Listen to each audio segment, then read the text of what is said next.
Namaskar, good morning, and welcome to my YouTube channel. Back from the jaws of danger. Danger खतरा। मैं खतरों से बचपन से बहुत खेला हूँ। आज एक थोड़ी सी अलग चीज़ देख रहे होंगे कि मैं आज ना तो हैट पहना हूँ ना कैप पहना हूँ। बहुत शौकीन हूँ हैट और कैप्स का, बहुत शौकीन हूँ। कैप्स का इसलिए क्योंकि मैं स्पोर्ट्स में था तो मेरे को धूप में कैप्स की आदत थी। हैट, मैं वाइल्ड लाइफ में जब भी जाता हूँ मैं हैट बहुत तरीके के हैं। मैंने शायद एक वीडियो भी डाला है शॉर्ट्स में जिसमें मेरे वैरायटी ऑफ हैट्स जो मेरे पास कलेक्शन है उसके बारे में जा रहा। बहरहाल, कमिंग टू टुडेज पॉइंट कि हिंदुस्तान की जंगलों का इतिहास हमको कई बार उसने ये दिखाया है कि बिग कैट्स जैसे लेपर्ड्स, जैसे टाइगर्स जंगल के कोर एरिया को छोड़ के बस्तियों की तरफ आके, खासकर लेपर्ड्स की, आज का टॉपिक लेपर्ड्स के ऊपर है। ये देखिए, हम आपको अपने छोटे से जो घर में लेपर्ड का ये मोमेंटो मिला था, मैं आपको दिखा रहा हूँ। मैं इसलिए पास रखता हूँ, आई गेट वेरी इन्फ्लुएंस्ड कि जब मैं कोई इस तरह की चीज़ें अपने पास रखता हूँ उस टॉपिक पे बात करता हूँ। तो आज हम लेपर्ड की बात कर रहे हैं। मैंने अपने पहले एक वीडियो में डाला था कि कितने टाइगर्स थे जो कोर एरिया से मूव आउट करके फार्म हाउसेस की तरफ चले आए थे और वहीं पले, वहीं उन्होंने बच्चे भी दिए और बच्चे भी वहीं बड़े बड़े हुए और उनको फार्मलैंड टाइगर्स के नाम पे तराई एरिया में बोला जाता था। आज की जो स्टोरी है ये महाराष्ट्र की है। महाराष्ट्र में बहुत लेपर्ड्स हैं। मैं खुद वहाँ पर रहा हूँ, नागपुर में रहा हूँ। नागपुर में भी मैंने जो है सिविल लाइन्स एक एरिया था, वहाँ पर टाइम पे अगर जब मैं बहुत छोटा था तब तो मैं बाहर अकेला नहीं निकल के जाता था, बट सिविल लाइन्स में बहुत से अंकल और बड़े बड़े कंपाउंड थे जो फादर को या फादर की कुलीग्स को मिले हुए थे, जो अंग्रेज़ों के टाइम के बनाए हुए थे। और सामने सेमिनरी हिल्स था तो ये, और पीछे जंगल था। तो अब तो खैर नागपुर बहुत बदल गया है।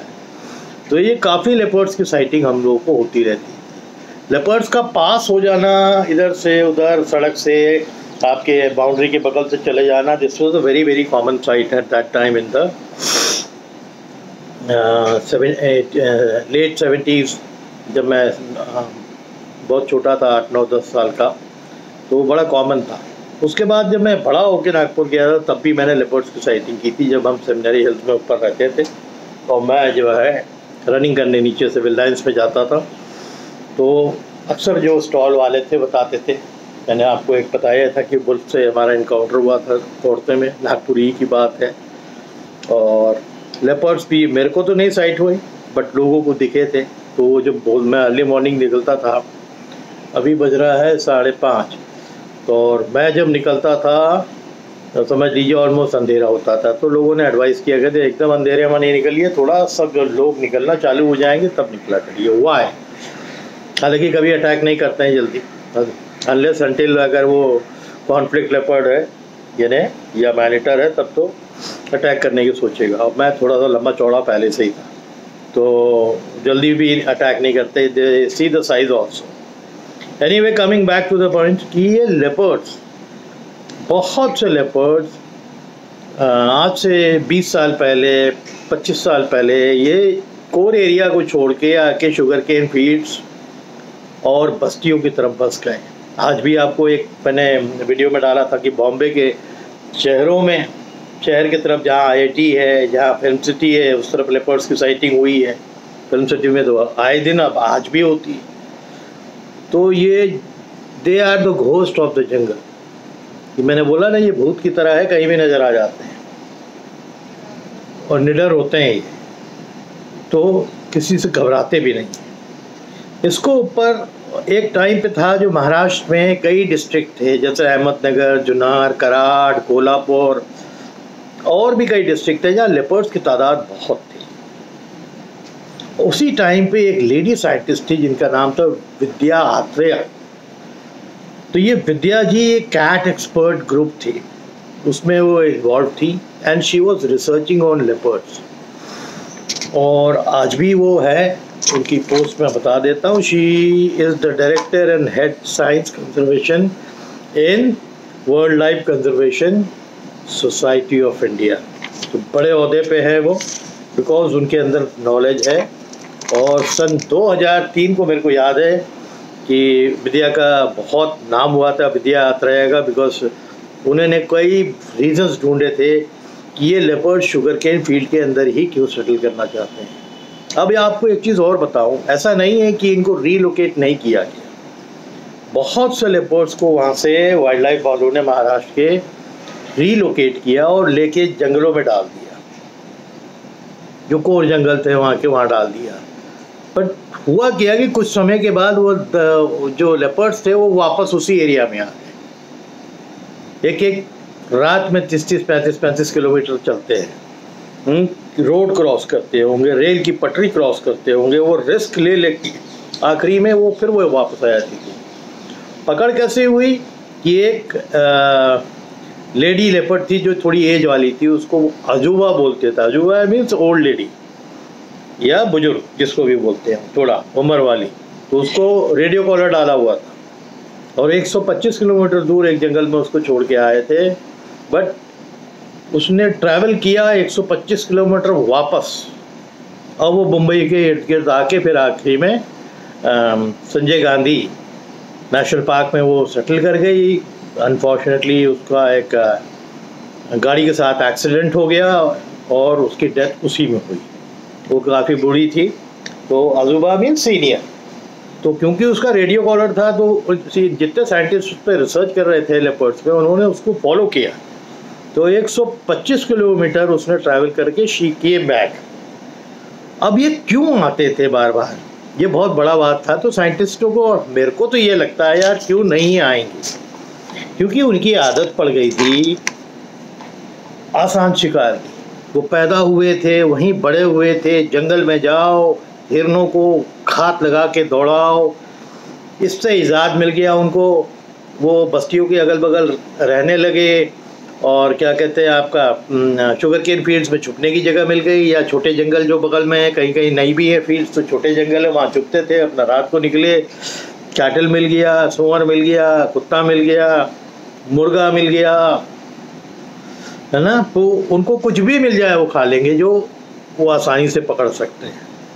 और कल ही मैंने एक स्टोरी डाली थी कि बंदर बहुत डरते हैं लेपर्ड से, क्योंकि दे ऑल नो कि leopard they can climb the tree.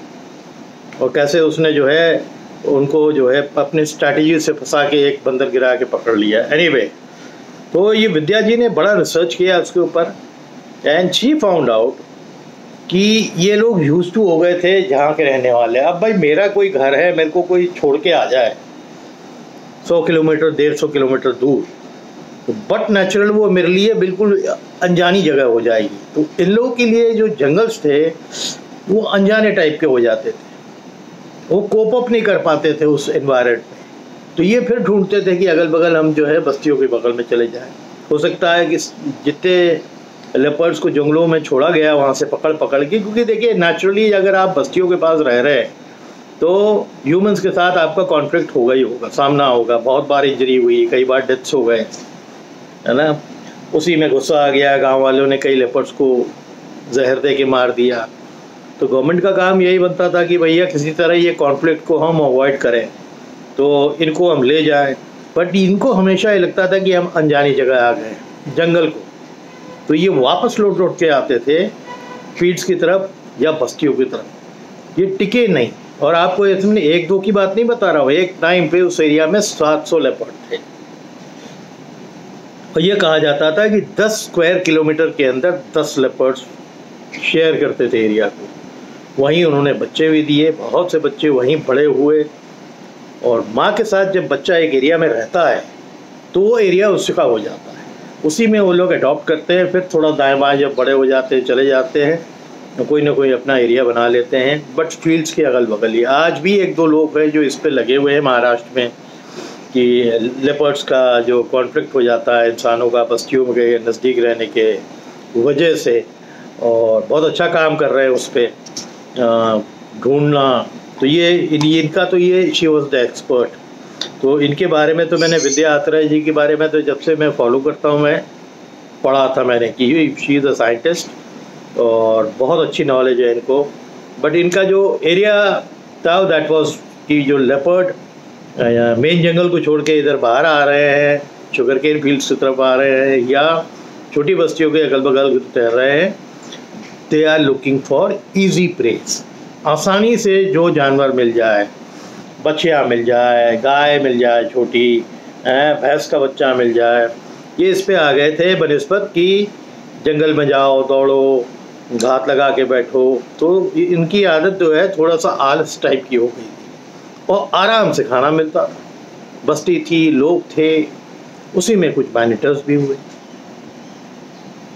जब कंपटीशन आपस में रहता है ना दो जानवरों का एक एरिया के लिए, तो जो तगड़ा होता है वो खदेड़ देता है।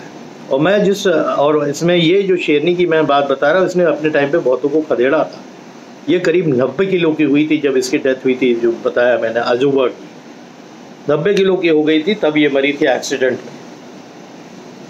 तो ये एक बड़ी अजीबोगरीब कहानी, इंफॉर्मेशन मैं आपको दे रहा हूँ कि जानवरों को रीड करना बहुत, जबकि आप इकोसिस्टम के हिसाब से देखें तो इनको तो प्रोटेक्टेड एरियाज जो है घने जंगलों में रहना चाहिए, बट ये अपने आप को वापस क्यों ले आते थे बाहर फील्ड्स की तरफ, बस्तियों की तरफ? उसका एक ही वजह हो सकता है कि उनकी प्रे यानी खाना उनको बस्तियों में आसानी से मिल रहा था। अब इसको अवॉइड कैसे करें, ये बहुत बड़ी समस्या थी। तो जहाँ की पुलिस या फॉरेस्ट डिपार्टमेंट अलर्ट होती है, वहाँ तो ये चीज़ सॉल्व कर लेते हैं। महाराष्ट्र में बॉम्बे के पास की जो पुलिस है, बॉम्बे ने आपको बताया IIT के पास देखे जाते हैं, एक बड़ी डेयरी के नाम पे कॉलोनी है, वहाँ बहुत देखे जाते हैं।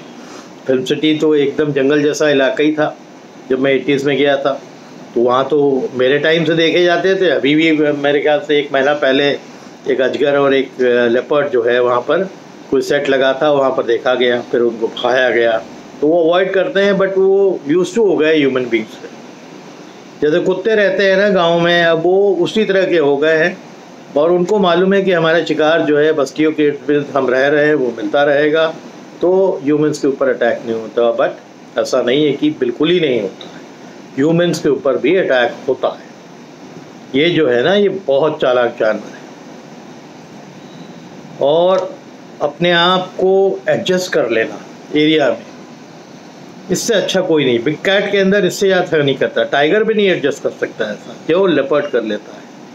इसीलिए हज़ारों की तादाद में, मैंने शायद एक वीडियो में बताया था कल या परसों में कि करीब 14 से 15 हज़ार एस्टिमेटेड है इंडिया में कि इस समय चल रहा है, एग्जिस्ट करते हैं।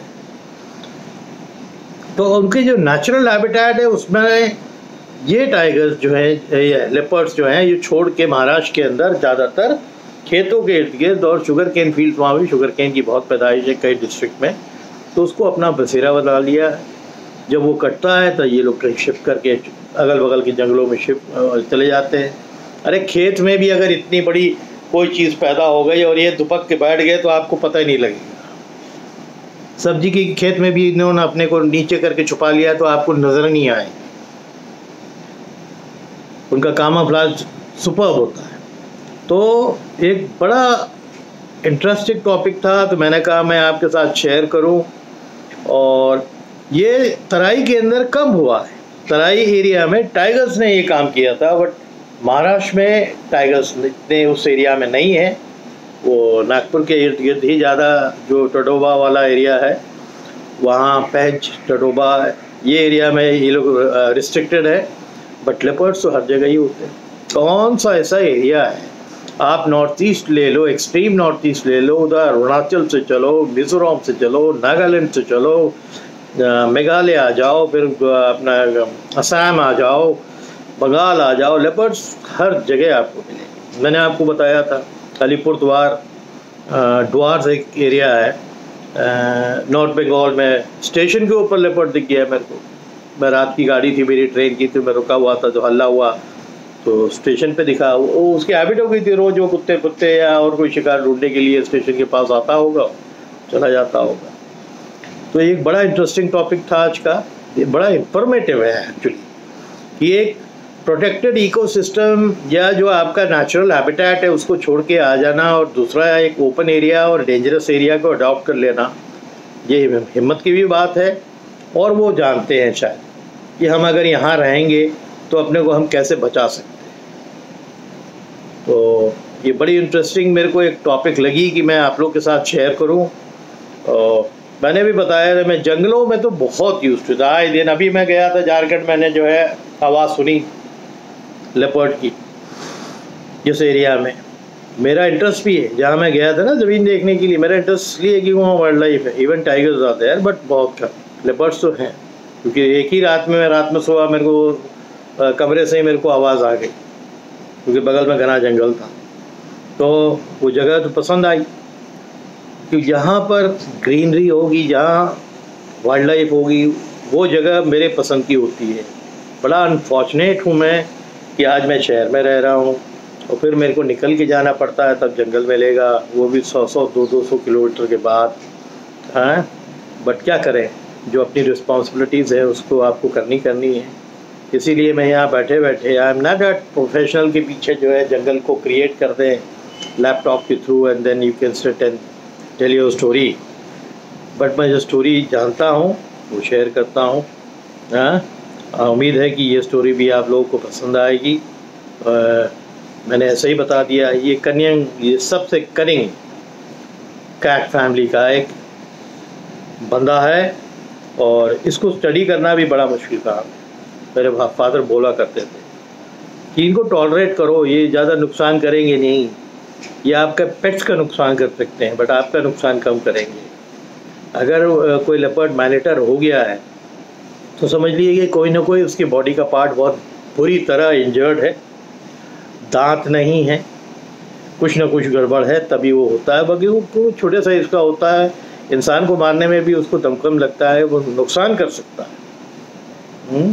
गाजियाबाद के कोर्ट में अभी करीब 6 महीने पहले एक लेपर्ड घुस गया था और वो जो वकीलों ने ज़बरदस्ती उसको एक पैसेज देने की जगह वो पैनिक कर गए और हल्ला करने लगे, वो गुस्से में आ गया, उसने कईयों को बहुत बुरी तरह इंजर्ड किया। तो ये तो बड़ा कॉमन हो गया कि शहरों के अंदर घुस जाते हैं। ठीक है, तो ये भी एक धरोहर है हमारे हिंदुस्तान का बहुत ज़रूरी। अफ्रीकन लेपर्ड्स भी बहुत कनिंग होते हैं, कितने आपने डॉक्यूमेंट्रीज देखे होंगे।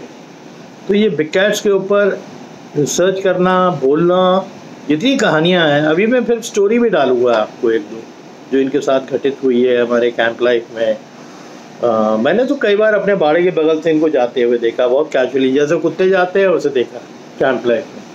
क्योंकि हमारे यहाँ लकड़ी का बड़ा बड़ा बाड़ा लगा हुआ था जिससे ये घुस नहीं सकते थे। मेरे ख्याल से जंप तो करके आराम से आ सकते थे। लेपर्ड की जो फिटनेस होती है एंड जंपिंग कैपेसिटी होती है, आ सकते हैं, बट ये खुद भी अवॉइड करते हैं। ये अपने चारे के चक्कर में आते थे कि भाई कुछ इनको कैंप में मिल जाए और ये ले जाए।